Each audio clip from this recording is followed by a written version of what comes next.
একটা ফ্যাসিস্ট দানবের পাল্লায় পড়ে গোটা বাংলাদেশ তছনছ হয়ে গিয়েছিল। কিছু নেই, না আছে অর্থনীতি, না আছে আপনার রাজনীতি। এখন এই 1 বছরের মধ্যে আমরা আমাদের যে অন্তর্বর্তী সরকার আছে তাকে সহযোগিতা দিয়ে আর সহযোগিতা করে আমরা একটা জায়গায় আসার চেষ্টা করছি, একটা নির্বাচন যেন করা যায়। আমি কোন দলকে তো সরব করতে চাই না, কোন ব্যক্তিকে তো সরব করতে চাই না, কিন্তু হতাশার সঙ্গে লক্ষ্য করি যে কোন কোন রাজনৈতিক দল নির্বাচন যেন পিছিয়ে যায়, নির্বাচন যেন সঠিক সময় না হয় তার চেষ্টা করছেন।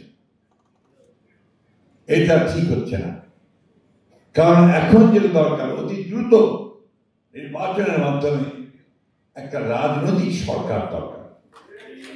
কারণ দেশের অর্থনীতি, দেশের রাজনীতি, শিক্ষা সবকিছু নির্ভর করছে আগামীতে একটি নির্বাচিত সরকার সেই ব্যবস্থাকে সামনে নিয়ে আসবে।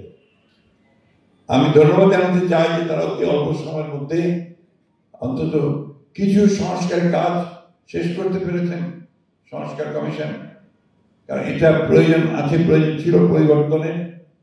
আমাদের নেতা জনাব তারেক রহমান সাহেব তিনি 2022 সালে যে 31 দফা দিয়েছিলেন তারই ধারাবাহিকতা কিন্তু আমরা এই সংস্কারগুলোকে দেখছি। ম্যাডাম দিয়েছিলেন 2016 সালে ভিশন 2030, আর আমাদের শহীদ প্রেসিডেন্ট জিয়া আমাদের 19 দফা আমাদের মনে থাকে। সবকিছু মিলিয়ে এই সংস্কার, আমি যে কথা মাঝে মাঝে বলি যে বিএনপির জন্ম তো সংস্কারের মধ্যে, সংস্কার দিয়ে আমরা একদলীয় শাসন ব্যবস্থা থেকে বহুদলীয় শাসন ব্যবস্থায় প্রেসিডেন্ট জিয়া নিয়ে এসেছিলেন। গণমাধ্যমের স্বাধীনতা, freedom of press, president Zia দিয়েছিলেন। জনগণের মৌলিক স্বাধীনতা অধিকারগুলোকে স্বাধীনতা প্রেসিডেন্ট জিয়া দিয়েছিলেন। Madam presidential form of government থেকে পার্লামেন্টারি ফর্ম অফ গভর্নমেন্টে নিয়ে এসেছিলেন। মেয়েদের লেখাপড়া ক্লাস 12 পর্যন্ত আপনার বিনা খরচে লেখাপড়া ম্যাডাম করেছিলেন। মেয়েদেরকে চাকরি দেওয়া, মহিলা দপ্তর করা, সব তো বিএনপি এবং ম্যাডামের কাছে প্রেসিডেন্সিয়াল কাজ। অথচ এমনভাবে কথা বলা হয় যে বিএনপি একটা ভিলেন,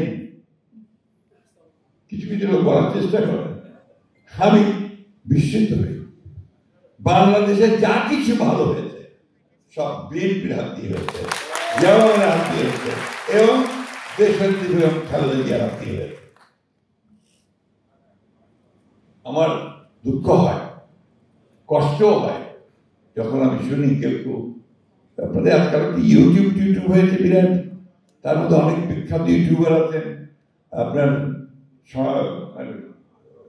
সামাজিক মাধ্যম, সোশ্যাল মিডিয়া, ফেসবুক, এখানে যে সমস্ত কথাবার্তা অনেকে বলেন লেখেন, আমার মনে হয় তাদের একবার চিন্তা করা উচিত যে সত্য প্রকাশ করা এটা কিন্তু তাদের দায়িত্ব।